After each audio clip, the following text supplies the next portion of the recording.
गुरु Elara, गुरु Elara, ये लोग बहुत ज्यादा उत्साहित हैं। मेरा मतलब, मैंने बस एक छोटी सी सर्दी ठीक की। क्या मुझे इतनी दूर तक पीछा करना वाकई सही था? दादी जी, दादी जी, आप कैसा महसूस कर रही हैं? क्या आपको फिर से दर्द हो रहा है? मुझे डर है कि मैं अगले कुछ दिन नहीं निकाल पाऊंगी। नहीं, आप निकाल लेंगी। आप दूसरों को ठीक कर सकती हैं, खुद को कैसे नहीं कर सकती? इन बहुमूल्य जड़ी बूटियों को देखो। बाहर के लोगों ने भेजी हैं ये सारी बहुमूल्य जड़ी बूटियां आपको धन्यवाद देने के लिए।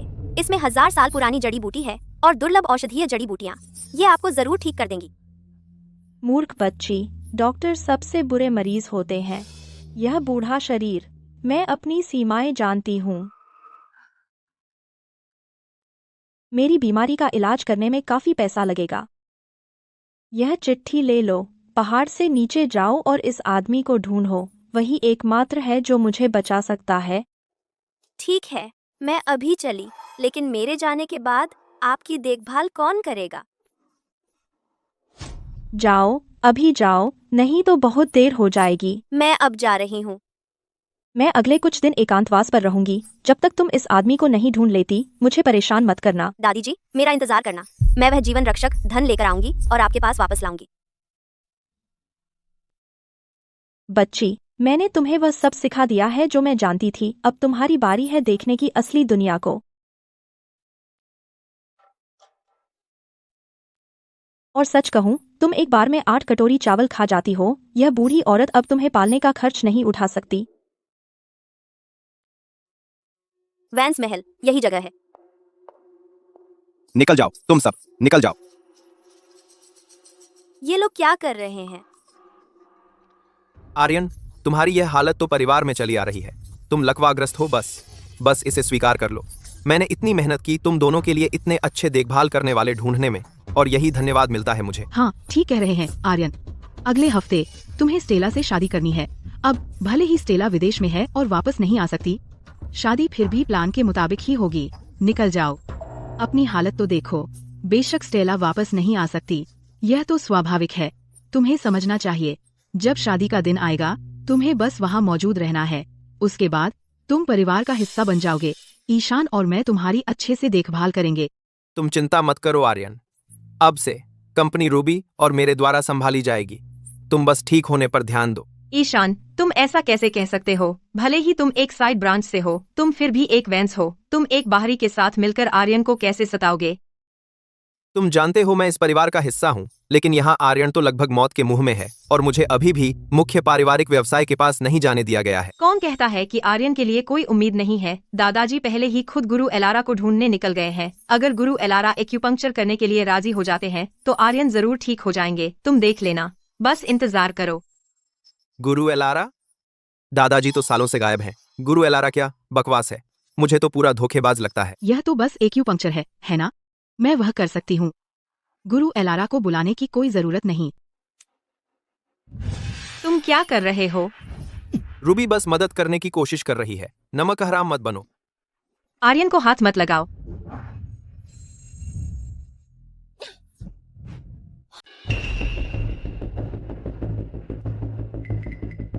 तुम कहाँ से आई हो, छोटी बदचलन? तुम्हारी मेरे को धक्का देने की हिम्मत कैसे हुई? उसके लिए माफी चाहती हूँ मैडम, लेकिन आप जो करने वाली थी वो गलत एक्यूपंक्चर तकनीक थी, और अगर आपने वास्तव में वो किया होता तो वो मर जाते।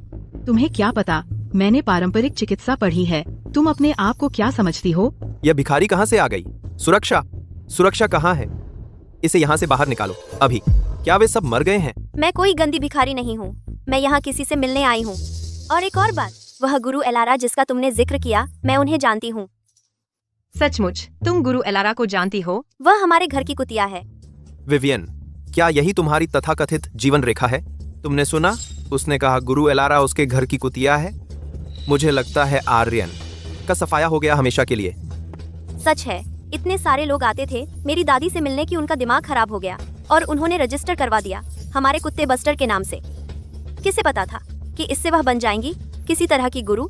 बस करो, मेरे पास समय नहीं है तुम्हारी बकवास सुनने का। अभी यहाँ से निकल जाओ। हम तो बस बात कर रहे थे। हाथापाई करना बहुत अशिष्टता है। हत्या।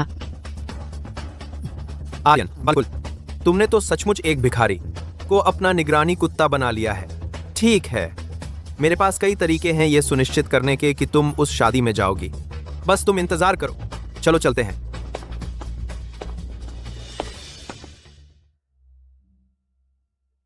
क्या तुम जानते हो गुरु सीरियस? नहीं, नाम परिचित सा लगता है, जैसे पहले सुना हो। ऐसा नहीं हो सकता। मेरी दादी ने जो पता दिया है वो यही है। क्या वे चले गए? मुझे थोड़ा और देखने दो। हैंडसम, मैं ठीक कर सकती हूँ तुम्हारे पैर। क्या? मुझे मत छुओ।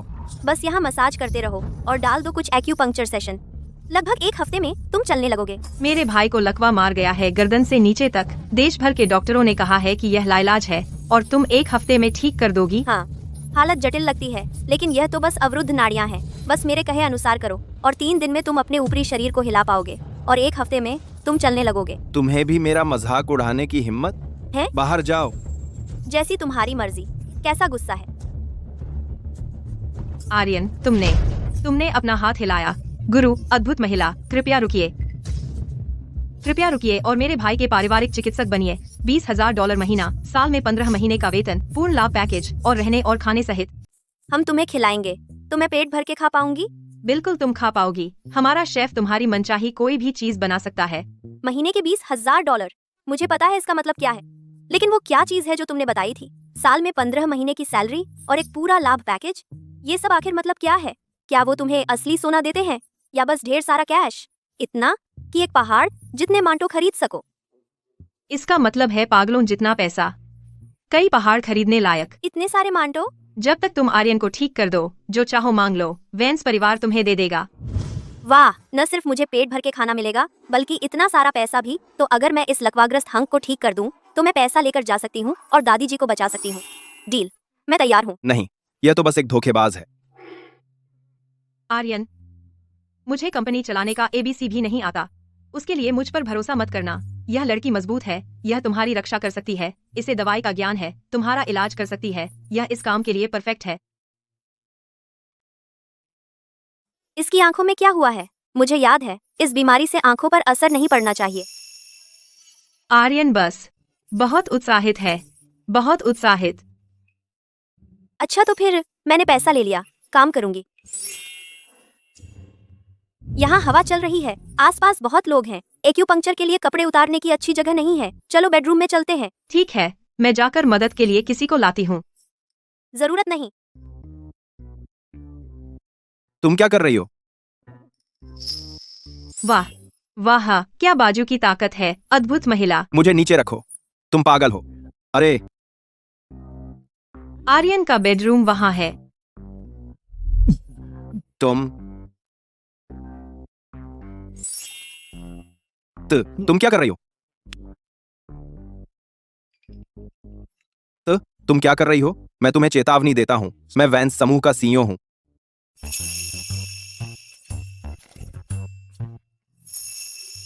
चलो पहले तुम्हारी पीठ पर शासक वाहिका के साथ एक्यूपंक्चर शुरू करते हैं ताकि तुम्हारी प्राण ऊर्जा का अवरोध हट सके। अरे सुंदर, मैंने अभी एक्यूपंक्चर शुरू भी नहीं किया है और तुम पहले से ही करा रहे हो। क्या तुम दर्द से इतना डरते हो?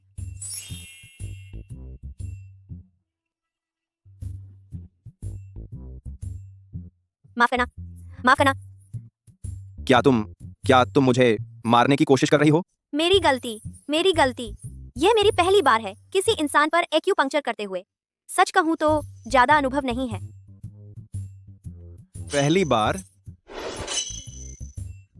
मुझे पता है कि दादाजी ने मुझे क्या बताया था गुरु एलारा के बारे में। कुछ चमत्कारी डॉक्टर, वह सब बस मुझे अच्छा महसूस कराने के लिए था। मेरी बाकी की जिंदगी के लिए मैं एक अपाहिज बनने के लिए ही बना हूँ। हालांकि एलारा लोगों को ठीक नहीं कर सकते, लेकिन हमारे एलारा को भी तुम्हारी जैसी ही चोट आई थी। एक कुत्ता चोर ने पहले उनकी रीढ़ तोड़ दी थी। वह अपने बिस्तर पर लकवाग्रस्त हो गए थे, हिल भी नहीं सकते थे। मेरे इलाज के सिर्फ 3 दिन बाद वह इतने ठीक हो गए थे कि पीछा करने लगे अगले गांव की छोटी मादा कुतिया का। क्या तुम मुझे कुत्ते से तुलना नहीं कर सकती? हालत तो वही है, तुम इंसान हो, बस शरीर थोड़ा कमजोर है। लेकिन 1 हफ्ते का समय काफी होना चाहिए। यह वैंस परिवार का आनुवंशिक रोग है। मेरे दादाजी के अलावा कोई भी इससे बच नहीं पाया है। मेरे दादाजी के अलावा डॉक्टरों ने कहा कि मेरे पास ज्यादा से ज्यादा जीने के लिए 3 हफ्ते बचे हैं, लेकिन ऐसा इसलिए है क्योंकि वे इसका गलत इलाज कर रहे हैं। मेरा इलाज करने वाले लोग सभी दुनिया भर के टॉप टियर मेडिकल एक्सपर्ट हैं। उनके तरीके बस तुम्हें लाइफ सपोर्ट पर जिंदा रख रहे हैं। वे बीमारी को बिल्कुल ठीक नहीं कर रहे। ये ऐसा है जैसे बाढ़ आ जाए। उन्हें सिर्फ पानी निकालना आता है, उन्हें स्रोत का अवरोध हटाना नहीं आता। अगर जड़ का इलाज नहीं होगा तो तुम ठीक कैसे होगे? जो कहना है कह लो, इसे एक बड़ी सेवा समझो। एक बड़ी। वह ठोस सोने की ट्रॉफी देख रहे हो? अगर तुम मुझे जल्दी मरने में मदद कर सको तो वह तुम्हारी है। ठोस सोना? सच में? ओह, मेरी गलती।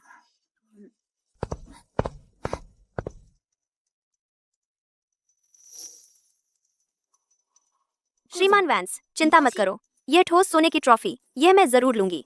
जब मैं तुम्हें ठीक कर दूंगी तब। तुम्हें अब भी लगता है कि तुम मुझे ठीक कर सकती हो? पिछली सुई ने तो मुझे लगभग मार ही दिया था। 3+ का। ठीक है, शायद पिछली बार मैंने जरा ज्यादा जोर दे दिया था, पर नतीजा ही मायने रखता है। इतने सालों से गांव की बूढ़ी सुअरनियां भी मेरे हाथों नहीं मरी हैं। मैं तुम्हें मारने वाली नहीं हूँ। मुझे पशुओं से तुलना करने की हिम्मत मत करो।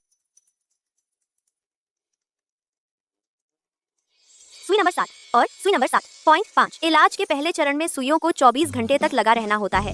हिलना डुलना मत। मैं यहीं तुम पर नजर रखूंगी।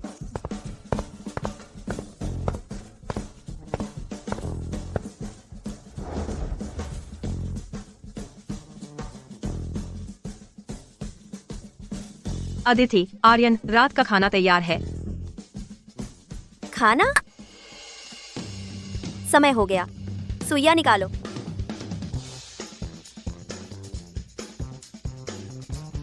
सब हो गया। चलो चलो चलो। अगर तुम्हें खाने का मजा नहीं आ रहा तो तुम्हारे दिमाग में कुछ गड़बड़ है। अरे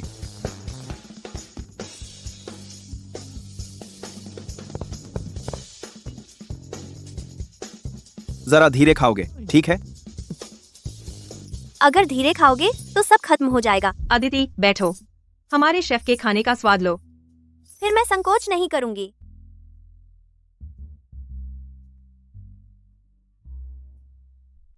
श्रीमान वैंस, आप क्यों नहीं खा रहे? क्या ये आपके मुंह में नहीं लग रहा?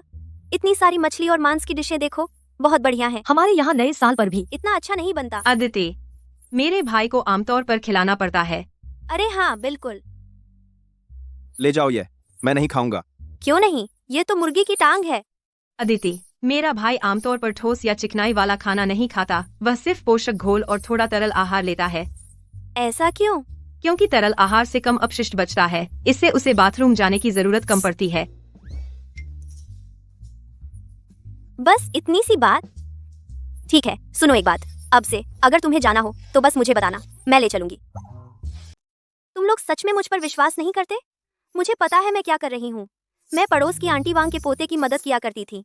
मैंने सारी पॉटी ट्रेनिंग की थी। देखा, मैं पूरी तरह से प्रो हूँ। अदिति, चलो खाते हैं। जल्दी करो, खा लो। लगता है तुम अभी भी मुझ पर विश्वास नहीं करते। अदिति, तुम क्या कर रही हो? मुझे नीचे रखो। मैं झूठ नहीं बोल रही थी, बस दिखा रही थी। मैं तुम पर विश्वास करता हूँ। मैं तुम पर विश्वास करता हूँ। मैं खाऊंगा, ठीक है? तुम सच में अब मुझ पर विश्वास करते हो? मैं सच में करता हूँ। अब मुझे जाने दो। अच्छा, यहाँ मुंह खोलो।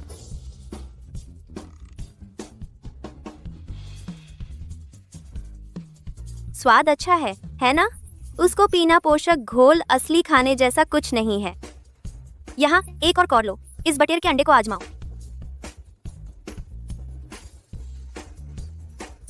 लगता है हमने इस बार सही व्यक्ति ढूंढ लिया है। अदिति, मैं अपने भाई को सौंप रही हूँ अब से तुम्हारी देखभाल में। मुझे काम है, मैं पहले निकलती हूँ। अरे, तुम जाने की हिम्मत मत करना। अलविदा। अच्छा बनो, आर्यन। वह विवियन। अब जब तुम भर गए हो, कुछ व्यायाम का समय। क्या व्यायाम? शारीरिक चिकित्सा। अगर तुम चाहते हो कि तुम्हारे पैर जल्दी ठीक हों, एक्यूपंक्चर अकेला काफी नहीं है। तुम्हें व्यायाम भी चाहिए, मांसपेशियों को उत्तेजित करने के लिए। मैंने सोचा था कि तुम दूसरों से अलग हो। तुम भी सोचते हो कि मैं एक अपाहिज हूँ, है ना? बाहर जाओ, अभी बाहर जाओ। श्रीमान वैंस, आप इतने गुस्से में क्यों हैं? क्या तुम नहीं जानना चाहते कि फिर से खड़े होने का एहसास कैसा होता है? मैंने कहा बाहर जाओ। तुम क्या कर रही हो, अदिति? श्रीमान वैंस, स्टिल रहो। बाईं ओर 3 चक्कर, दाईं ओर 3 चक्कर। अपनी गर्दन घुमाओ, अपने कूल्हे हिलाओ। क्या तुम्हारा दिमाग खराब हो गया है? मुझे अभी नीचे उतारो। आरो। आरो की आरो। चलो कुछ एक्सरसाइज करते हैं। चलो 1 2 3 4 2 2 3 4।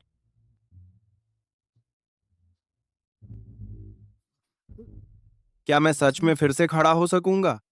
बिल्कुल, तुम न सिर्फ खड़े होगे बल्कि कूदोगे और दौड़ोगे भी। तुम वह सब कुछ कर पाओगे जो तुम करना चाहते हो। वे कहते हैं कि सीईओ बनना सपनों की जिंदगी है, लेकिन यह असल में एक जीता जागता जेल है। भले ही दुल्हन न आए, यह शादी तो होगी ही। एक बार शादी हो जाने पर और कागजात पर दस्तखत हो जाने पर वैंस समूह मेरा होगा। एक निकम्मे को अपनी औकात पता होनी चाहिए। बस एक कठपुतली बनकर अपनी किस्मत स्वीकार कर लो। वे ईशान और रूबी हैं। वे मुझे इस शादी के लिए मजबूर कर रहे हैं। हर दिन वे मुझे चिढ़ाने आते हैं, ठीक समय पर।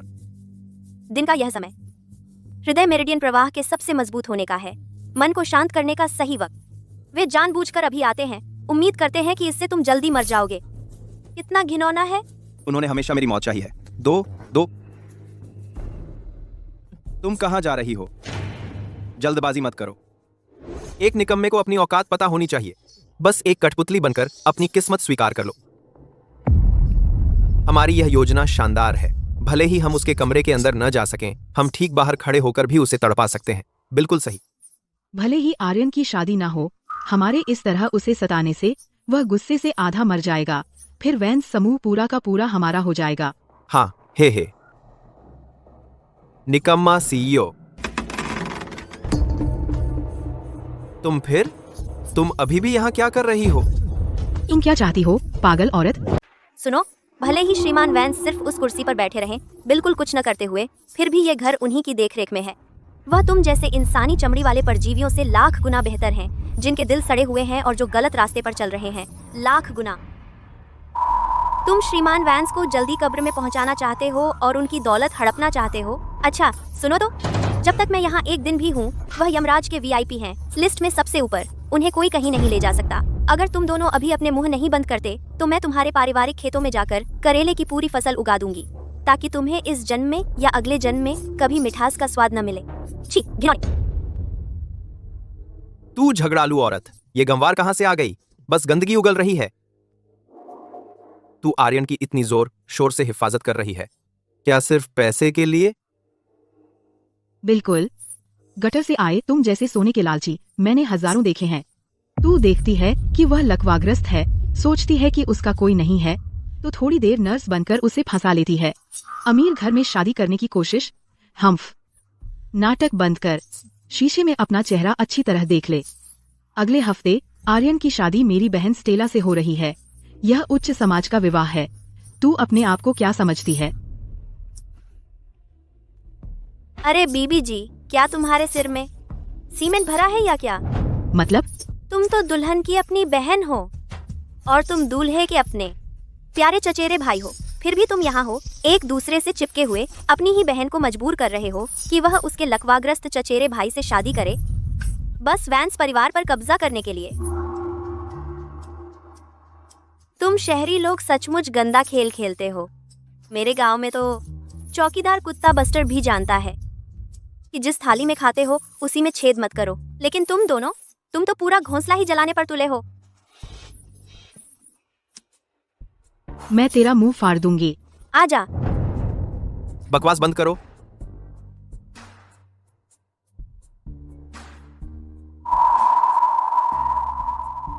आर्यन, तुमने सचमुच यह जीव नौकरानी के तौर पर रख लिया? क्या तुम घृणित, बेशर्म और नीच नहीं हो? क्या तुम अपना ही बयान क्यों दे रहे हो?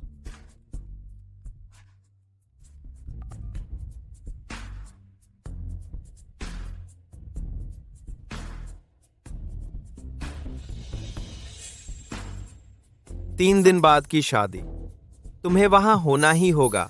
और अगर मैं नहीं गया, तुम उसका क्या करोगे? मत जाओ। और मुझे लगता है तुम्हें परवाह नहीं कि तुम्हारे दादा कहां हैं।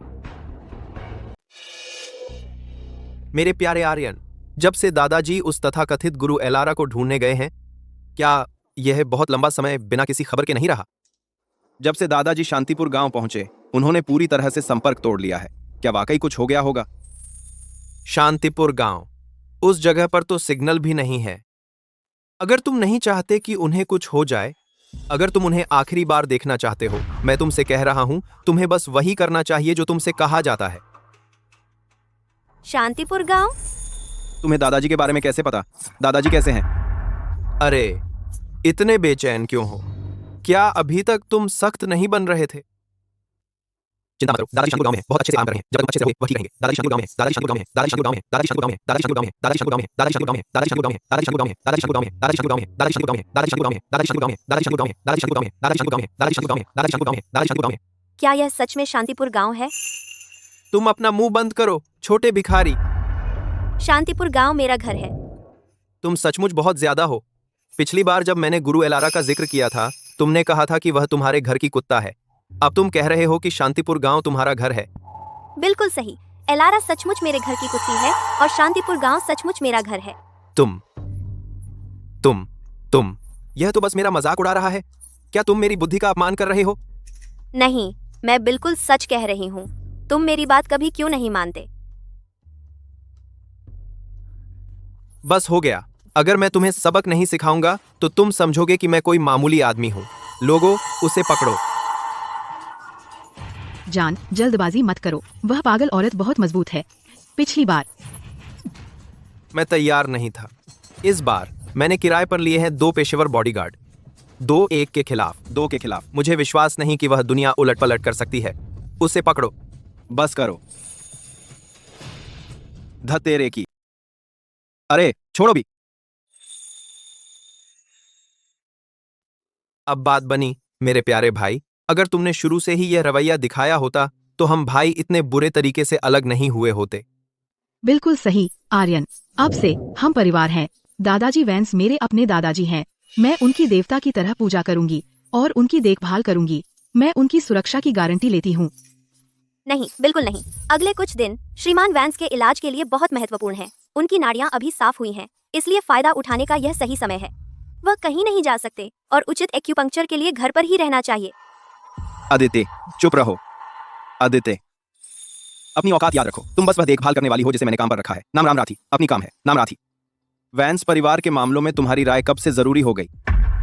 मैं तुम्हारा इलाज कर रही हूँ। मैं तुम्हारी जिम्मेदार हूँ। अगर तुम अपने मालिक की बात नहीं मानोगी तो अभी बाहर जा सकती हो। मैं चली जाऊंगी, लेकिन मैं, आदित्य, हमेशा शुरू किया काम पूरा करती हूँ और चीजों को अंत तक देखती हूँ।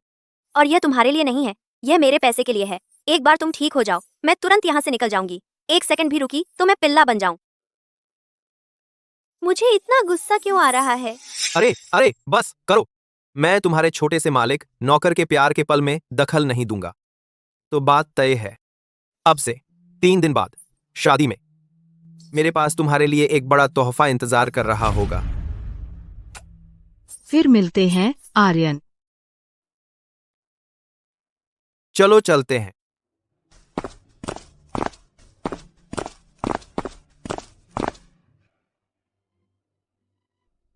नम का हराम। अगर दादी जी का जीवन रक्षक धन नहीं होता तो मैं तुम्हें जहरीले माहौल में फेंक देती और तुम्हें बेहाल बना देती। आखिरकार उस निकम्मे को मनवा ही लिया। जब तक आर्यन शादी में दिखाई देगा, हमारी योजना आधी सफल हो चुकी है। हम्फ। कम से कम इस बार तो उसे अपना फायदा समझ आ गया।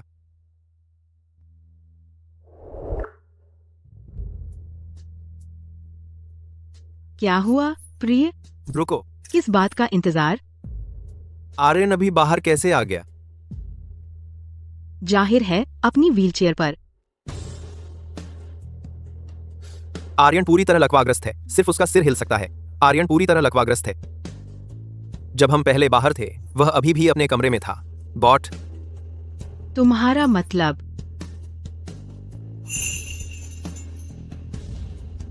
क्या अदिति सच में आर्यन को ठीक कर सकती है? मुझे मत बताना कि अदिति सच में आर्यन का इलाज कर सकती है।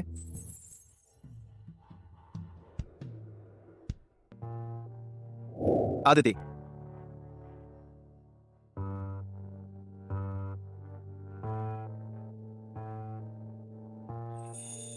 जान, तुम बस ज्यादा संवेदनशील हो रहे हो। क्या उसे लगता है कि वह जानती है क्या कर रही है?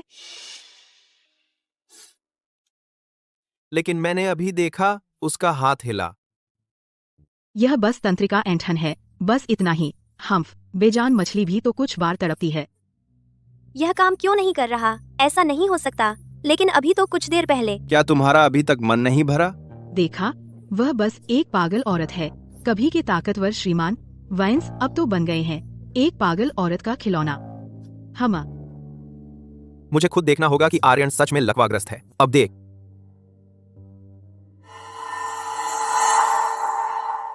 मुझे अपनी आंखों से देखना ही था। आर्यन अब भी अपाहिज है।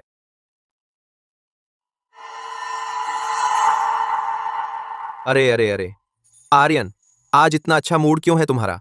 आंगन में नाच क्यों रहे हो? तुम दोनों यहाँ वापस क्या कर रहे हो? हम बंदर का तमाशा देखने आए हैं।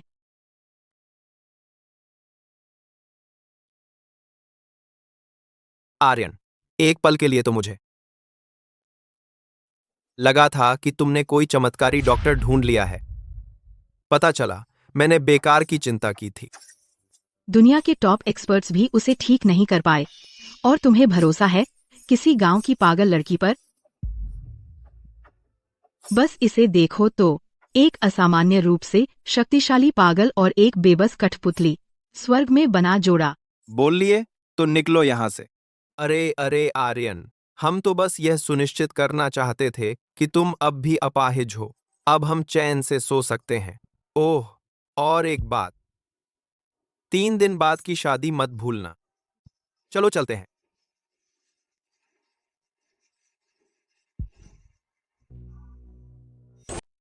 चलो एंक्वर्ट।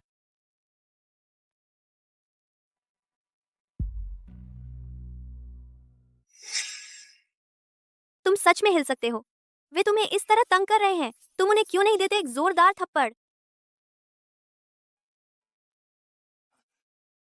तुम अब सच में हिल सकते हो। यह कैसे हो सकता है?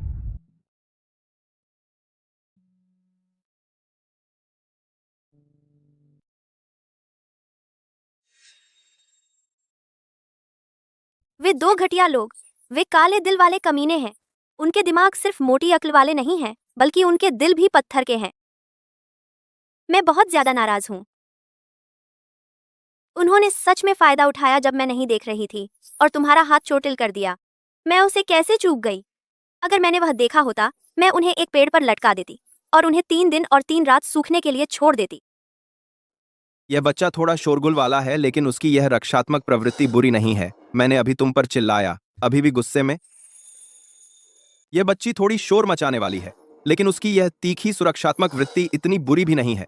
मैंने अभी तुम्हें डांटा ही था, अब भी गुस्सा है? हाँ, लेकिन उसे अभी के लिए छोड़ो।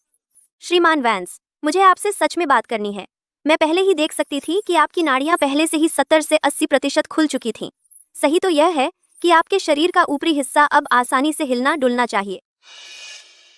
आपका पहले कोई प्रतिक्रिया नहीं देना जरूर उन दो बेवकूफों ने आपको गुस्सा दिलाया होगा। रक्त का ठहराव, अवरुद्ध नाड़ियां, इसीलिए आप भावनात्मक तनाव महसूस कर रहे हैं। यह बिल्कुल ठीक नहीं है। ऐसा है क्या? बिल्कुल। पारंपरिक चिकित्सा में जब आपकी ऊर्जा बहती है तो सब कुछ बहता है। एक संतुलित शरीर सभी बीमारियों से लड़ता है। आप जिस हालत में अभी हैं, साफ तौर पर भावनात्मक तनाव है। मेरी बात सुनो, उस शादी के बारे में हमें बस उसे छोड़ देना चाहिए। अगर तुम जाओगे तो प्रतिगामी रक्त प्रवाह हो जाएगा।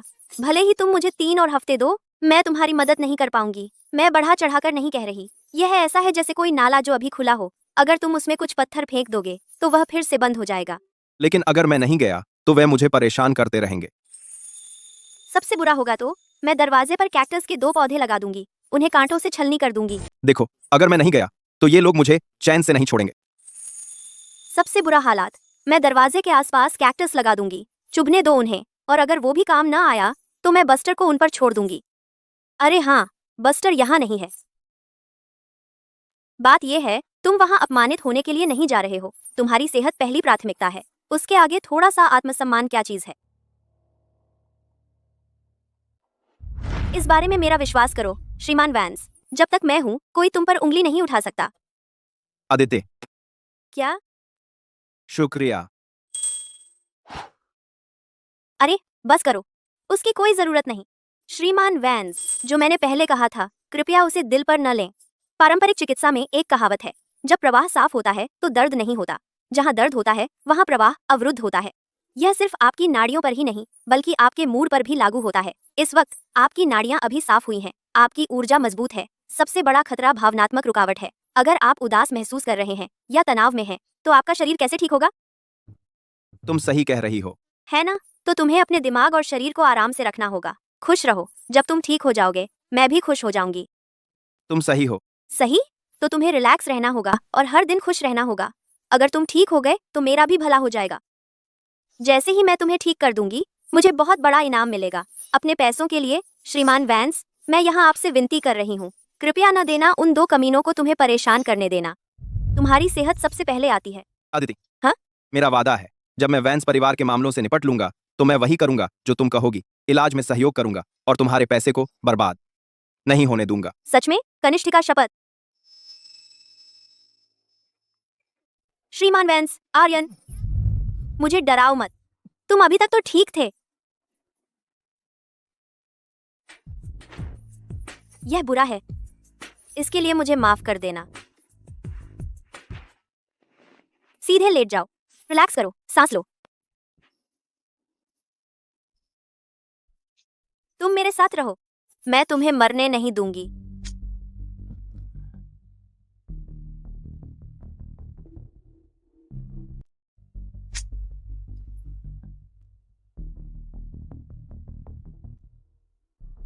तुम्हें अभी जो झटके लगे थे वो लंबे समय से ली जा रही दवा का साइड इफेक्ट है जो तुम ले रहे हो। मेरे एक्यूपंक्चर ने पहले ही तुम्हारे अंदर के जहर को काबू कर लिया था। सामान्य हालात में जब तक तुम शांत रहोगे यह दोबारा नहीं उभरेगा। इतनी जोरदार हिट होने का मतलब, तुम पिछले कुछ दिनों से भावनात्मक रोलर कोस्टर पर चढ़े हुए हो। तुम्हारी एनर्जी बढ़ गई जिससे विषाक्त प्रतिक्रिया हुई। माफ करना, मैंने तुम्हें चिंता में डाल दिया। इससे क्या? माफी मांगने से क्या फायदा? तुम्हें मुझसे वादा करना होगा कि जब तक तुम ठीक नहीं हो जाते, बाहर चाहे जो भी घटिया लोग हों, तुम उनसे दूर रहोगे। तुम्हारा अभी एक ही काम है कि तुम ठीक होने पर ध्यान दो।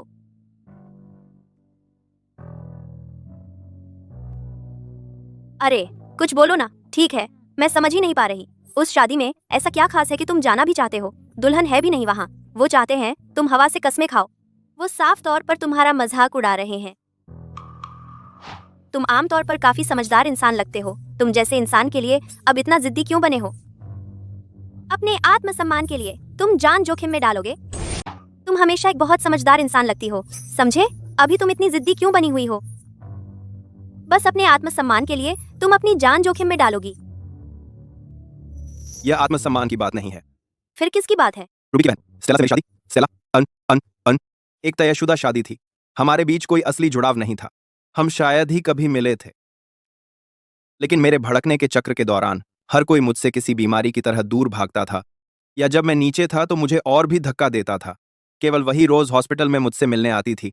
उस समय मैं स्वीकार नहीं कर पा रहा था कि मैं लकवाग्रस्त हो गया हूं। मेरा मूड पूरी तरह से बिखरा हुआ था। मैं सब पर चिल्लाता था और इलाज से इनकार कर देता था, लेकिन उसने कभी एक बार भी शिकायत नहीं की। वह चुपचाप सब संभालती रही, मुझे नहलाती थी और खाना खिलाती थी। आखिरकार मैं पूरी तरह से टूट गया। मैंने उसे दूर धकेलने के लिए सबसे बुरी बातें कहीं।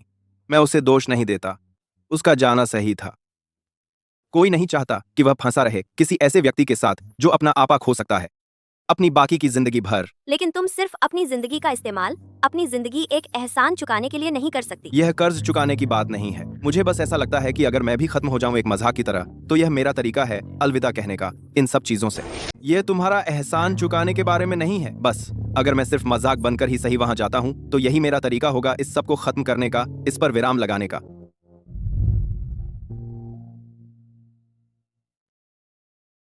मेरी हालत में मेरे पास ज्यादा वक्त नहीं बचा है। शादी में जाना, यह मेरा तरीका है परिवार को एक समापन देने का और अतीत के नीचे एक सही लकीर खींचने का। अतीत के नीचे एक। आर्यन, मुझे फर्क नहीं पड़ता क्यों, लेकिन जब से मैंने यह काम लिया है मैं इसे पूरा करके रहूंगी। 3 दिन में तुम न सिर्फ उस शादी में जाओगे बल्कि सिर उठाकर जाओगे अपने बेहतरीन रूप में, और तुम इयान की पार्टी में तहलका मचा दोगे। दरअसल पहली आंगन में जब तुमने उन्हें भगाया तब मेरा हाथ सच में हिला था। देखा, मैंने कहा था, मैं गलत नहीं थी। यह एक संकेत है कि तुम ठीक हो रहे हो। उस पल मैंने सोचा कि कोई चमत्कार हो गया है, कि मैं ठीक हो सकता हूं। मैंने तो भविष्य के बारे में सपने देखने भी लगा था, अलग अलग लीज। लेकिन शायद किस्मत सिर्फ मेरे साथ एक क्रूर मजाक कर रही थी। यह मजाक नहीं था, सही इलाज से। कोई बात नहीं, अगर सिर्फ वह एक हरकत ही हो, मैं उसके लिए भी शुक्रगुजार हूं। यह कोई मजाक नहीं था, बस इलाज को गंभीरता से लो।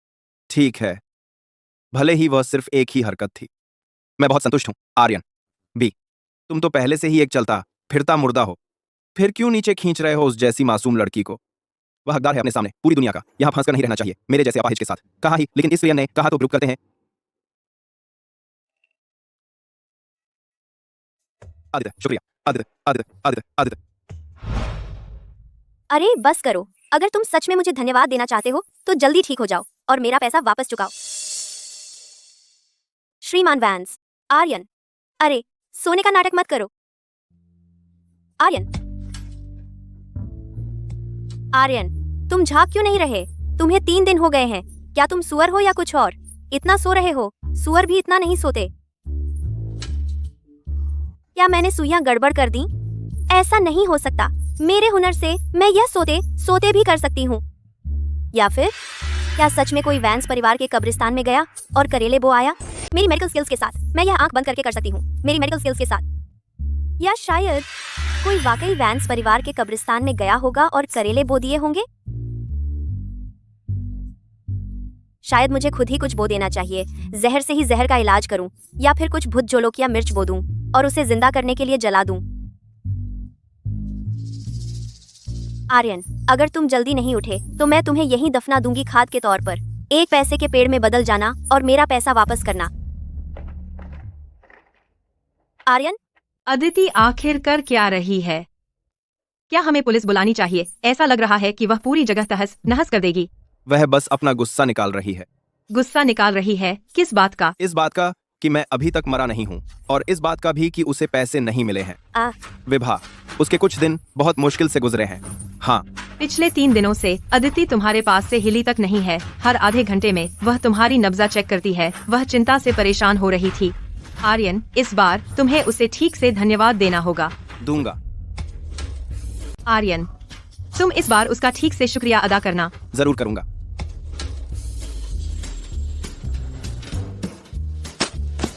आर्यन,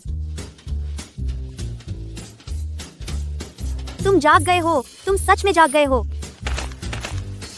अम्मा, तुम सबने मेरी बात सुनी। मैं करेला नहीं लगा रही थी। मैं मिट्टी ढीली कर रही थी। फूलों के लिए मिट्टी ढीली कर रही थी। बेवकूफ। तुम जाग गए, बस यही मायने रखता है।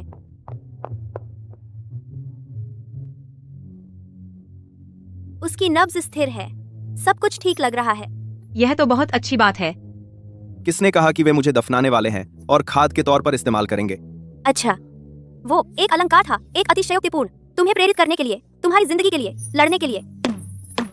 अदिति, तुम तो चमत्कार करने वाली हो। न सिर्फ आर्यन जाग गया बल्कि खड़ा भी हो गया। आर्यन अभी उठा ही है, वह खड़ा भी हो गया।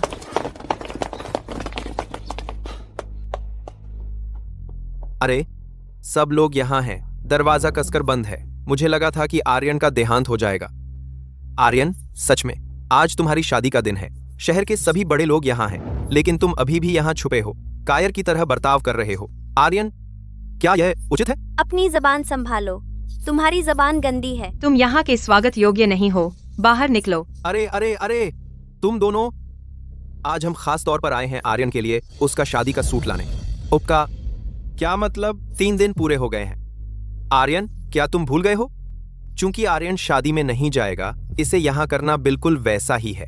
अगर आर्यन हमें वहां जाने का सम्मान नहीं देगा तो मुझे दुल्हन को यहाँ लाना होगा ताकि वह उसके साथ कस्में खा सके। यह शादी का जोड़ा वास्तव में तुम्हारे द्वारा डिजाइन किया गया था। उससे पहले जब तुम लकवाग्रस्त नहीं थे, खास तौर पर स्टेला के लिए। हर टांका और धागा गहरे स्नेह से भरा है। इस शादी के जोड़े को स्टेला की जगह लेने देना, क्या यह बहुत ज्यादा मांग है? मैंने ये शादी का जोड़ा स्टेला के लिए खुद डिजाइन किया था। हर एक टांका प्यार से बना है। स्टेला की जगह इस जोड़े को खड़ा करना, क्या ये ज्यादा मांग है? तुम सबके दिमाग खराब हो गए हैं? कोई दुल्हन ही नहीं है। शादी के जोड़े से शादी? ये कैसी शादी है? चुप रहो। तुम्हें इसमें कुछ कहने का हक नहीं है। चूंकि तुम ठीक से चल भी नहीं सकते, तो समारोह में जाकर खुद का मजाक न बनवाओ। यहीं इस जोड़े को 3 बार सिर झुकाओ और बात खत्म। तुम्हें इस जोड़े के साथ कस्में खाने देना तुम्हारे आत्मसम्मान की रक्षा कर रहा है। सच्चाई स्वीकार करो, तुम जिस हाल में हो, तुम सिर्फ इस बेजान चीज के काबिल हो। इस वक्त तुम सिर्फ सांस ले रहे हो। तुम लाश से किस मायने में बेहतर हो? मेरे ख्याल से असली चलती फिरती लाशें तो तुम दोनों हो। आदित्य, रुको। श्रीमान वैंस, क्या आप? अब बात बनी। आर्यन, समझदार आदमी वही होता है जो झुकना जानता है। आर्यन, समय आ गया है। दुल्हन का इंतजार मत करवाओ। ईशान, रूबी, तुम्हें अपनी करनी का फल मिलेगा। बस बहुत बातें हो गईं। चलो आगे बढ़ते हैं। पहला झुकाव। रुको, अपने गंदे हाथ उससे हटाओ, उसे मत छुओ। किसने कहा तुम्हें कि तुम उस पर हाथ डाल सकते हो? तुम उसकी शादी जबरदस्ती करवा रहे हो। यह गैरकानूनी है। श्रीमान वैंस, चिंता मत करो, मैं अब यहाँ हूँ। जब तक मैं यहाँ हूँ कोई तुम्हें तंग नहीं करेगा। मूर्ख लड़की। ठीक है, तो तुम हीरो बनना चाहते हो, है ना? तो फिर मैं तुम्हें तुम्हारा मौका देता हूँ। तुम किसका इंतजार कर रहे हो? इस झगड़ालू औरत को उससे दूर ले जाओ। तुम दोनों आर्यन को पकड़कर रखो। आज वह झुकेगा, चाहे वह चाहे या न चाहे।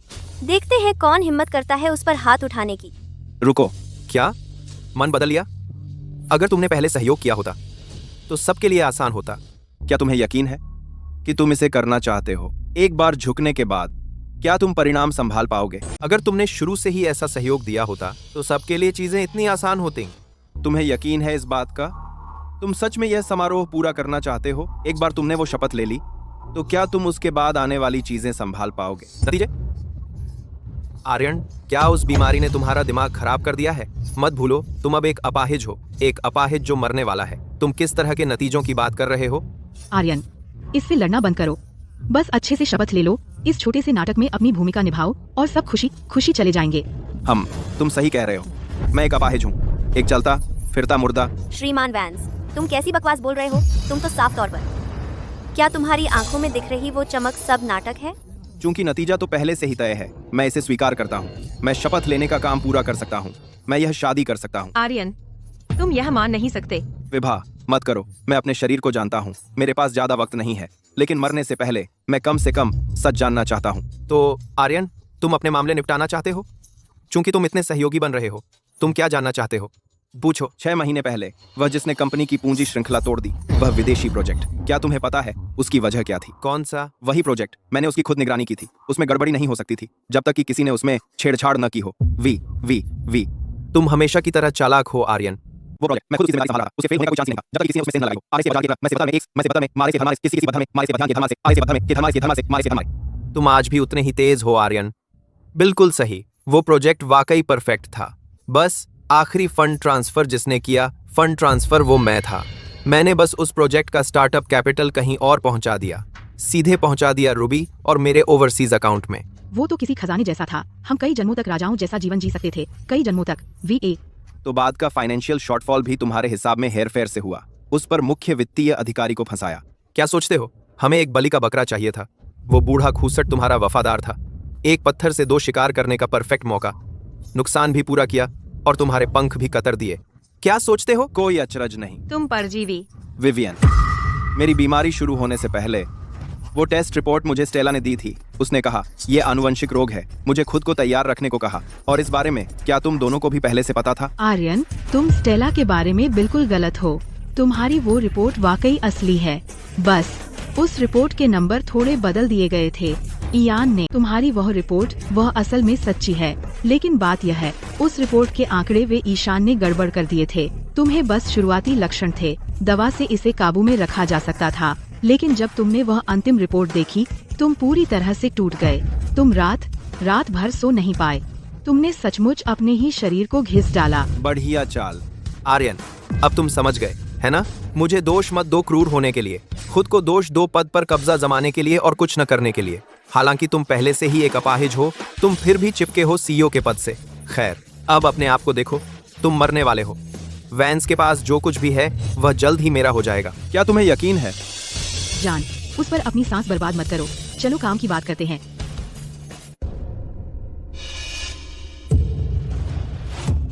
ये कैसे संभव है? उसका हाथ कैसे हिल सकता है? हैरान।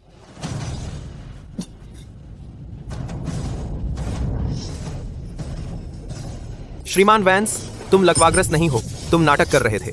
ए असंभव।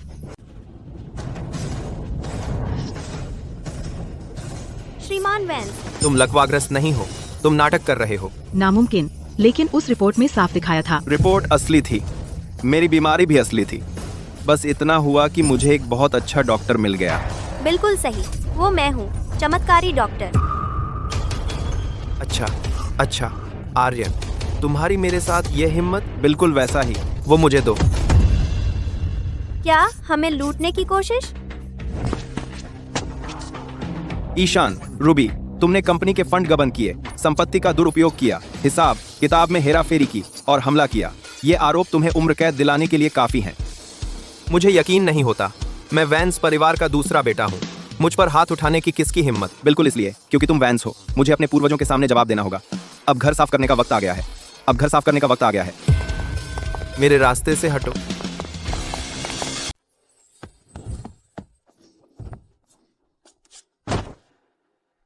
तुम वैंस परिवार के लिए काम करते हो, मैं तुम्हें एक मौका दे सकता हूं। पीछे हटो। आर्यन, तुम सोचते हो कि तुम जीत गए। यह अभी खत्म नहीं हुआ है। बूढ़ा खूसट अभी मेरे हाथों में है। तुम जीत गए, तुम जीत गए। आर्यन, दादाजी अभी उनके हाथों में है। अब डर गए? मैंने तुम्हारे दादाजी को बंद कर दिया है इतने छिपे हुए स्थान पर जहां भूत भी नहीं ढूंढ सकते। अगर मैं पकड़ा गया, कोई नहीं होगा उसे खाना या पानी देने के लिए। मुझे $2 करोड़ कैश में दो। अब कल करते हैं, इससे कम समय तो कल के लिए, अब कल के लिए, अब कल के लिए।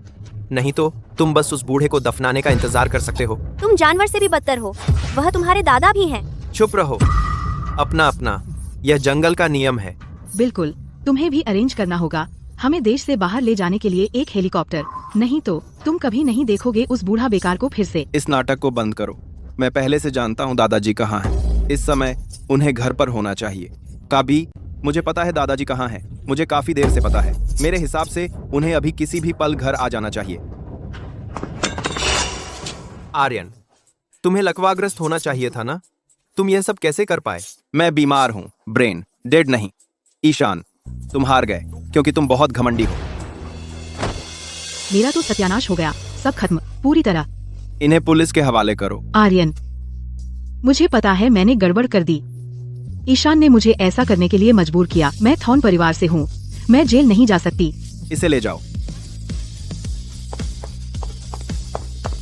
आर्यन, तुमने तो मुझे मार ही डाला। मुझे सच में लगा दादाजी तुम कमाल के हो। आर्यन, आर्यन, आर्यन, आर्यन, अरे आर्यन, ऐसे डराया नहीं करते। आर्यन, इस पर नजर रखो, मैं एक्यूपंक्चर की सुइयां लाती हूँ। आर्यन, आर्यन, उठो। अदिति, उन्होंने कहा मेरे भाई में अंतिम स्पष्टता के लक्षण दिख रहे थे। मेरा भाई मर रहा है। अदिति, वे कह रहे हैं कि आर्यन बस अंतिम स्पष्टता हो रही है। आर्यन मर रहा है। बिल्कुल नहीं, किसने कहा यह? आर्यन के पारिवारिक चिकित्सक ने। उनका दावा है कि आर्यन के सारे आंतरिक अंग खराब हो रहे हैं और यह निराशाजनक है। मैं यह मानने से इनकार करती हूँ, यह असंभव है। तेरा भूत सुइया, पहली सुई रेनजोंग, दूसरी सुई शाओशांग,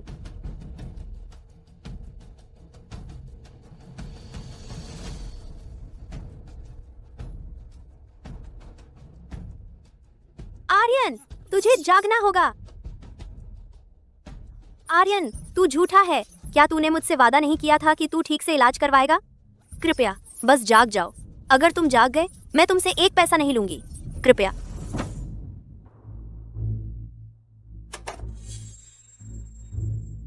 दादाजी, आर्यन तेजी से बेहोश हो रहा है। क्या? हम बहुत देर कर चुके हैं। दादाजी, आर्यन मर रहा है। क्या? बहुत देर हो चुकी है। अब बहुत देर हो चुकी है। दादाजी, क्या आप भी कुछ नहीं कर सकते? यह सब मेरी गलती है। मैं इतने समय से पहाड़ों में ढूंढ रहा हूँ, लेकिन मुझे अभी तक गुरु एलारा नहीं मिली। अगर मुझे बस गुरु एलारा मिल जाए, तो आर्यन के पास अभी भी मौका होगा। गुरु एलारा? हाँ दादी जी, वह आर्यन को बचा सकती हैं। आउच, यह छोटा शैतान कौन है? देखकर चलो, बूढ़ी औरत को मारने की कोशिश कर रहे हो। आउच। दादी जी, एलारा। एलारा, दादी जी, एलारा बचाओ, दादी जी बचाओ, मुझे छोड़ दो, मैंने कहा छोड़ दो, यह बेतुका है। दादी जी आर्यन को बचाओ, एलारा मेरे पोते को बचाओ, दादी जी, एलारा। आखिर हो क्या रहा है? छोड़ दो, तुम मेरी टांग तोड़ रहे हो, उठो और सामान्य इंसान की तरह बात करो। आउच, छोड़ो, तुम मेरी टांग तोड़ दोगे, उठो और ठीक से बात करो। रुको, यह समझने में थोड़ा समय लगेगा, मुझे एक पल चाहिए। दादाजी, यह तुम्हारी एलारा? हम दशकों से साथ ही शिष्य रहे हैं, यह सच है। तो अदिति और गुरु एलारा, क्या तुम दादी और पोती हो? मेरी असली दादी जी, 100% असली। मेरी दादी जी ही हैं गुरु एलारा, जिसे तुम ढूंढ रहे हो। वह आर्यन को बचा सकती हैं। कैसी गुरु एलारा? ओह हाँ, मेरी दादी जी गुरु एलारा नहीं है। असल में एलारा हमारे परिवार का कुत्ता है। दादी जी एक इंसान है, तो वह नहीं। वैसे भी मेरी दादी जी आर्यन को बचा सकती हैं। अब इससे क्या फर्क पड़ता है? किसे परवाह है कि यह इंसान है या कुत्ता? जल्दी करो। एलारा, मुझे पता था कि तुम आओगे। अब आर्यन को बचाने वाले तुम ही हो। ओह भगवान के लिए, यह किसने किया? क्या तुम उससे पिनकुशन बनाना चाहते हो? हे भगवान, यह किस शैतान ने किया? तुम इसे सुई की गुड़िया बना रहे हो। दादी जी, मैंने किया था। मैंने तो आजमाई 13 भूत सुइयां भी, लेकिन वह अब भी बेहोश पड़ा है। अरे बाप रे, तुम बच्चे, तुम्हारे एक्यूपॉइंट तो सही हैं, लेकिन तुम बहुत ज्यादा जोर लगा रहे हो। इस बच्चे का शरीर तो अभी छलनी जैसा है। अगर तुम इस तरह उसके गले में दवा ठूंसते रहे तो वह इसे कैसे संभालेगा? और तुम आलोक वेंस, तुमने पूरी जिंदगी इस वेंस परिवार के आनुवंशिक रोग का अध्ययन किया है ना? तुमने कैसे अपने ही पोते को ऐसी हालत में पहुंचा दिया? एलारा, मैं उस समय कौन था जिसने जोर शोर से कहा था कि पारंपरिक चिकित्सा पुरानी बात है और पश्चिमी चिकित्सा ही भविष्य है? किसने कहा था कि डेटा और मशीनों से आनुवंशिक दोषों को हराया जा सकता है? यही तुम्हारी उपलब्धि है? क्या यही वह पश्चिमी चिकित्सा है जिस पर तुम्हें इतना घमंड है? एलारा, मैं गलत था, बिल्कुल गलत था। दशकों तक मैंने हर तरह की पश्चिमी दवा, हर थेरेपी आजमाई, लेकिन मैं बस यही देखता रहा कि आर्यन का शरीर दिन ब दिन कमजोर होता जा रहा है। मैं गलत था, मैं बिल्कुल गलत था। दशकों से मैंने हर पश्चिमी दवा आजमाई, धूप के नीचे हर इलाज करवाया, लेकिन मैं बस देखता रहा दिन ब दिन कैसे आर्यन का शरीर कमजोर होता गया। गुरु एलारा, मेरा मतलब गुरु, कृपया दादाजी को दोष मत दीजिए। दादाजी के बाल सफेद हो गए आर्यन की बीमारी की चिंता में इन सभी सालों में। इसके अलावा दादाजी का रिसर्च कुछ न कुछ मदद तो करता ही है ना? दादाजी को भी तो वही बीमारी है, लेकिन अब उन्हें देखो, वे बिल्कुल ठीक हैं। उन्होंने खुद को अब तक ठीक कर लिया होगा। विवियन, तुम गलत हो। है? दरअसल मुझे बहुत पहले बीमारी हो गई थी। क्या? दादाजी, आपको भी? वह था 40 साल पहले। उस समय मैं आर्यन की ही उम्र का था। मुझ में पहले से ही लक्षण दिख रहे थे पूरी तरह लकवाग्रस्त होने के। उस वक्त मेरी एलारा से अभी नहीं बिगड़ी थी। एलारा ने एक्यूपंक्चर और जड़ी बूटियों वाली दवाइयों का इस्तेमाल किया, दिन रात मेरे पास रहकर। उसने पूरे 3 महीने मेरा इलाज किया, इससे पहले कि वह मुझे वापस खींच ले मौत के मुंह से। एलारा ही थी जिसने एक्यूपंक्चर और जड़ी बूटियों का इस्तेमाल किया, दिन रात मेरी देखभाल की 3 पूरे महीने तक, ताकि मुझे वापस खींच लाए मौत के मुंह से। लेकिन उस समय मैं जवान और घमंडी था, अपनी ही भलाई के लिए बहुत अभिमानी। मैंने सोचा कि यह मेरी पश्चिमी चिकित्सा ही थी जिसने काम किया। खुद को सही साबित करने के लिए मैंने एलारा की पारंपरिक चिकित्सा को अंधविश्वासी बकवास तक कह दिया। यही वजह थी कि उसने गुस्से में पहाड़ों में जाकर शरण ली और कसम खा ली कि कभी मुझसे नहीं मिलेगी। हम वह तो पुरानी बात है और तुम्हें अब वह बात उठाने की हिम्मत हो रही है? एलारा, मैं उस समय मूर्ख था, पूरी तरह से बेवकूफ। मुझे कुछ पता नहीं था, मैं अंधा था। जैसी भी सजा दो, मैं उसका हकदार हूं। लेकिन आर्यन, वह निर्दोष है और वह वैंस परिवार की एकमात्र उम्मीद है। तो कृपया एलारा, मैं तुमसे विनती करता हूं, कृपया हमारे साझा अतीत और जो कुछ हमने साथ देखा है, उसके लिए कृपया उसे बचा लो। बस करो, अपना रोना बंद करो। तुम एक बूढ़े आदमी हो, बच्चे की तरह रो रहे हो। तुम्हें डर नहीं लगता कि बच्चे तुम पर हंसेंगे? सीरियस अदिति, मेरी थोड़ी मदद करो। ध्यान से देखो। सुई निकालते समय का महत्व सबसे ज्यादा होता है। बहुत जल्दी निकालोगे तो जीवन शक्ति को नुकसान पहुंचेगा, बहुत देर करोगे तो बीमारी अंदर ही रह जाएगी। अदिति, ध्यान से देखो। समझ गई दादी जी। सीरियस। अरे क्या तुम गुरु सीरियस को जानती हो? अब याद आया। जब अदिति पहाड़ से उतर रही थी तो वह एक लिफाफा लेकर जा रही थी। वह गुरु सीरियस को ढूंढ रही थी। मैं कभी अंदाजा नहीं लगा सकती थी कि जिसे खोजने गुरु एलारा ने अदिति को भेजा था वह आप ही थे दादाजी। एलारा, हमारे दशकों से मतभेद रहे हैं। तुमने यह बच्ची क्यों भेजी मुझे ढूंढने पहाड़ से नीचे? हो सकता है हमारे मतभेद हों, लेकिन जान की कीमत तो एक ही होती है। यह बच्ची अदिति 10 साल से ज्यादा समय से मेरे साथ सीख रही है। उसमें जन्मजात प्रतिभा है, लेकिन वह जिंदगी भर पहाड़ों में ही सिमटी रही है। उसने असली दुनिया नहीं देखी है। यह पहाड़ से उतरने का सफर, पहली बात तो मैं चाहती थी कि उसे असली दुनिया का अनुभव मिले और वह खुद असली दुनिया देखे। दूसरी बात, मुझे पता है कि तुम्हारे परिवार का आनुवंशिक रोग गंभीर है। मेरे हिसाब से लड़के की हालत बिगड़ रही है और नाजुक मोड़ पर पहुंच गई है। मुझे तुम्हारे पूरे परिवार के बारे में पता है, उस घटिया आनुवंशिक रोग के बारे में। मेरे हिसाब से उस लड़के के लक्षण फिर से उभर रहे हैं। यह एक गंभीर स्टेज में पहुंच गया है। हालांकि अदिति की कुशलता अभी पूरी तरह नहीं आई है, वह इसे पूरी तरह ठीक नहीं कर सकती, लेकिन कम से कम उसने मेरे हुनर को अच्छी तरह सीख लिया है। उसकी एक्यूपंक्चर की कला आपात स्थितियों के लिए काफी से ज्यादा है और जान बचाने के लिए। एलारा, तो तुम्हें हमारी फिक्र है। अपनी तारों भी खुद मत करो। पिछली बार जब मैं बाहर थी अगले गांव में आटा खरीदने, मैंने तुम्हें इधर उधर घूमते देखा था। मुझे पता था तुम मुझे ढूंढ रहे थे। मुझे डर था कि तुम मेरे दरवाजे पर मर जाओगे और मुझे बदकिस्मती लाओगे। हे भगवान, यह सब एक चेन रिएक्शन की तरह जुड़ा हुआ है। शुक्र है अदिति को बस पैसों से बहुत प्यार है।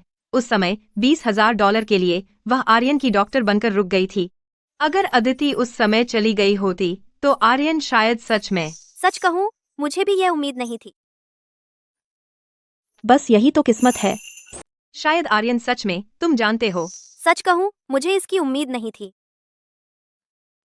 भाग्य का खेल तो ऐसा ही होता है। लगता है ये दोनों बच्चे एक दूसरे को ढूंढने के लिए ही बने थे। और आप इतनी उम्र में नाम क्यों बदल रहे हैं? खुद को आर्थर कहलवाना आपकी वजह से। इस बार पहाड़ से उतरकर मैंने इस कूड़े के ढेर जैसे महल के 8 चक्कर लगा दिए। मुझे लगता है आर्थर एक शक्तिशाली नाम है। यह सम्मान दिलाता है। शक्तिशाली? आप तो लगभग गड़बड़ कर ही दिए। अपनी उसी ताकत की वजह से अपने ही पोते को भगा दिया। ठीक है, बकवास बंद करो। हम सिर्फ एक कदम दूर हैं।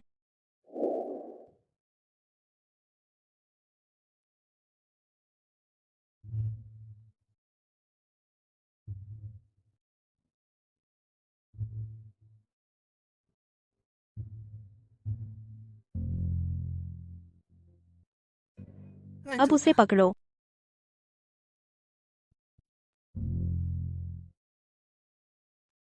उसे पकड़ो।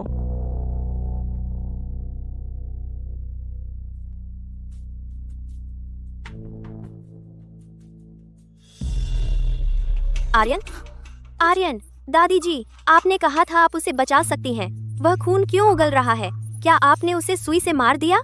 दादी जी। आर्यन, क्या हुआ? दादाजी, अब हम क्या करें? एलारा, क्या वह सुई जरा ज्यादा नहीं थी? आर्यन का शरीर पहले से ही कमजोर था। इतना सारा खून उगलने के बाद क्या उसमें अब कोई जान बची है? ध्यान से देखो, ये रक्त के थक्के हैं। यह विषाक्त रक्त है। वह सारी पश्चिमी चिकित्सा जो उसे मिल रही थी उसे जीवित रख सकती थी, लेकिन वे सारे विष देखो उसकी नाड़ियों में फंस गए थे। अगर यह विषाक्त रक्त बाहर नहीं निकला तो चमत्कार भी उसे नहीं बचा सकता।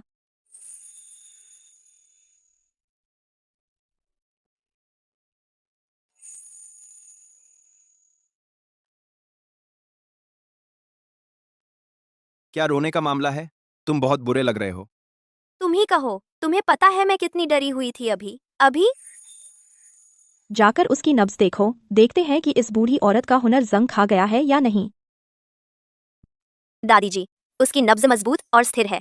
वह अभी भी कमजोर है, लेकिन पहले वाली बेजान ऊर्जा पूरी तरह गायब हो गई है।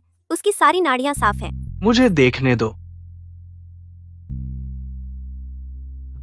यह एक चमत्कार है, एक सच्चा चिकित्सीय चमत्कार।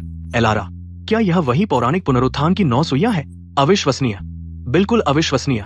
सोचो, मैंने अपनी पूरी जिंदगी पश्चिमी चिकित्सा और सटीक उपकरणों का अध्ययन करने में बर्बाद कर दी और पाया कि वे किसी काम के नहीं, तुम्हारी एक छोटी सी सुनहरी सुई के आगे। मुझे लगता है मैंने अपनी जिंदगी बर्बाद कर दी। अब अपने आप को कम मत समझो। यह बच्चा अब तक टिका रहा तुम्हारी वजह से, और तुम्हारे सालों के सावधानी पूर्वक देखभाल के कारण। पारंपरिक चिकित्सा शरीर का इलाज करती है, पश्चिमी चिकित्सा आत्मा का इलाज करती है। शरीर और आत्मा दोनों ही जरूरी हैं किसी को कगार से वापस लाने के लिए।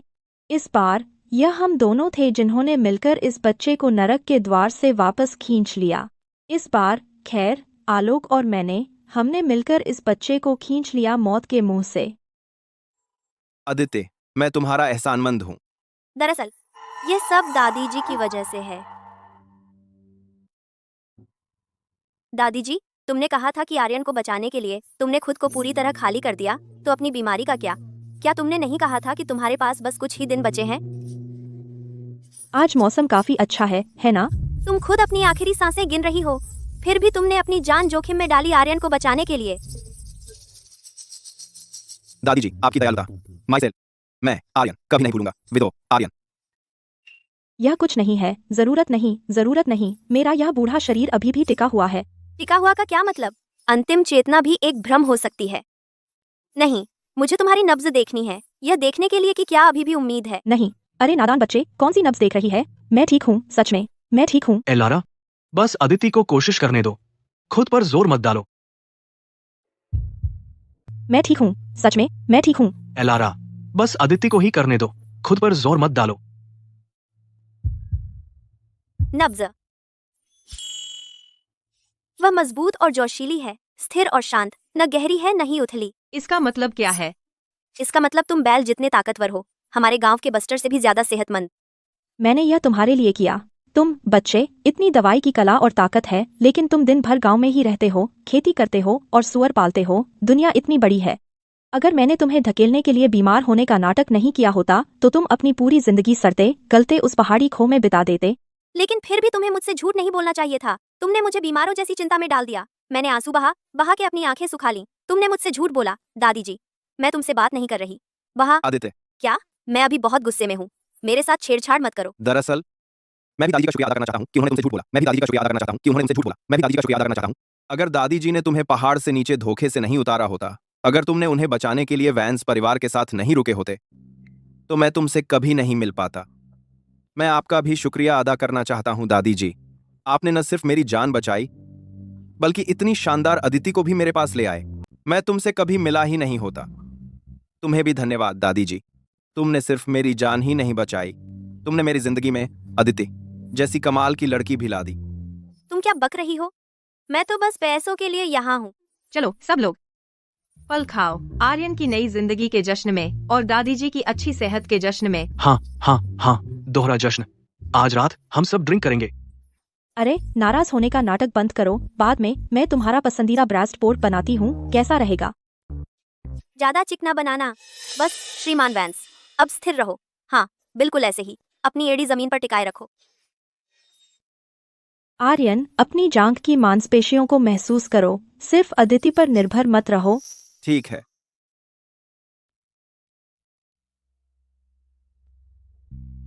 वह चल रहा है। एलारा, देखो, आर्यन चल सकता है। आर्यन, तुम कमाल हो। आदित्य, मैंने कर दिया। वाह, देखा, मैंने कहा था। चमत्कारी दादी जी के साथ और मेरी लगन भरी देखभाल के साथ तुम चाहकर भी बीमार नहीं रह सकते थे। आदिति, मैंने कर दिया। वाह, मैंने कहा था ना, गुरु एलारा के केस पर होने से और मेरी सावधानी से देखभाल से तुम्हारा ठीक न होना मुश्किल था। चलो, आराम करो।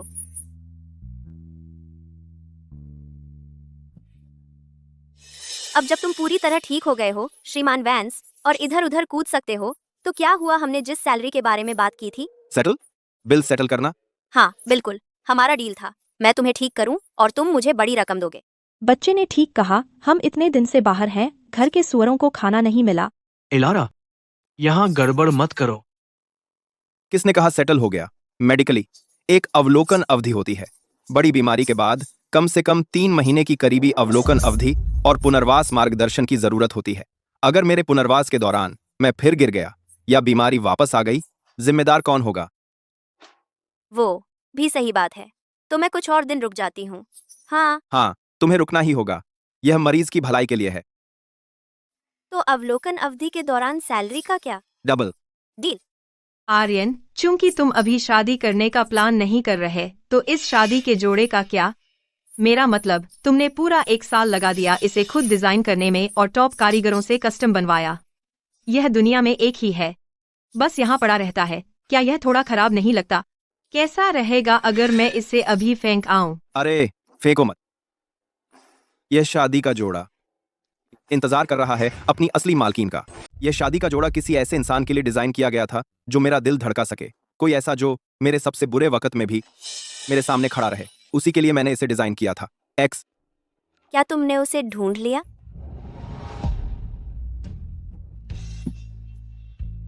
इतनी दूर, लेकिन ठीक मेरे सामने। उस दिन जब ईशान उस शादी के लिए जबरदस्ती कर रहा था और तुम वहां खड़ी थी उस शादी के जोड़े के सामने, मैंने सोचना शुरू किया, क्या हो अगर यह शादी का जोड़ा तुम पर होता? कितना परफेक्ट होता वो। अदिति, वो जोड़ा हमेशा से तुम्हारे लिए ही था। मैं इसे पहनूं? यह ठीक नहीं होगा। आदित्य, मैं बदलना चाहता हूं हमारे भुगतान की शर्तें। किस में बदलना चाहते हो?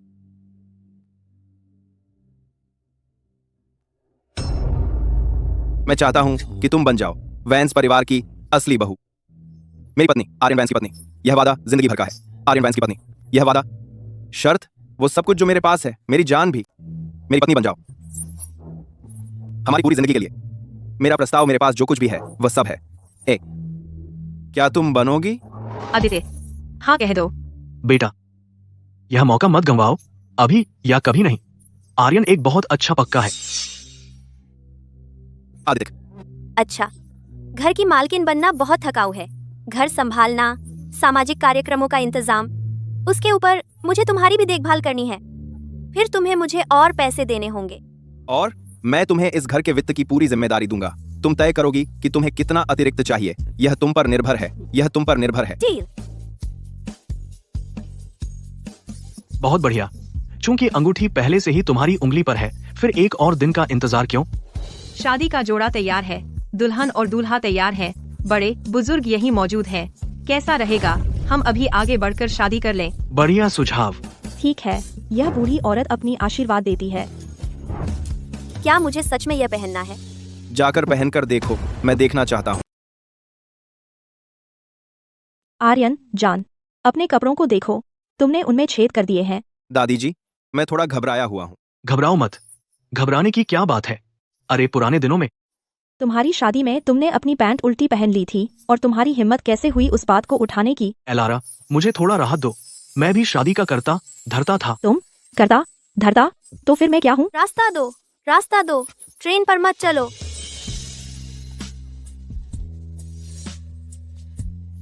उम्मा, क्या यह अजीब लग रहा है?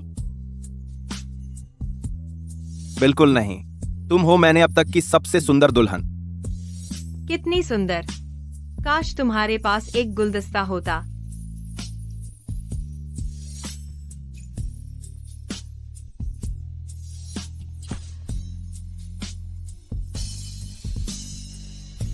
यह ठीक है, यह चलेगा। इसका अच्छा प्रतीकात्मक अर्थ भी है, हमेशा ऊपर उठते जाना। ठीक है, यही सही रहेगा और इसका मतलब भी बहुत अच्छा है, ऊपर और ऊपर की ओर। समय आ गया है, दूल्हा दुल्हन अपनी जगह ले।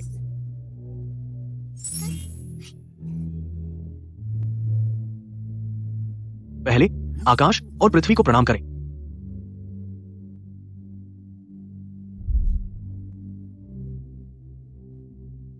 दूसरा, अपने बड़ों का सम्मान करें। अच्छे बच्चे, अब एक दूसरे का ख्याल रखना। आर्यन सुनो, अगर तुमने कभी अदिति को परेशान करने की हिम्मत की तो मैं एलारा के आने का इंतजार नहीं करूंगा। मैं खुद तुम्हारी टांगें तोड़ दूंगा। चिंता मत करो दादाजी, वही मुझे परेशान करेगी। तीसरा, एक दूसरे को प्रणाम करें।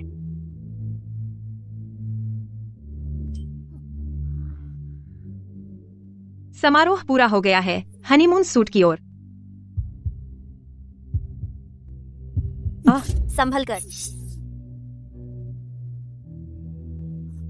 चलो चलें। हनीमून सूट की ओर। धीरे चलो, मेरे प्यारे दामाद को गिराना मत। जाओ अदिति। वाह, खुश रहो आर्यन।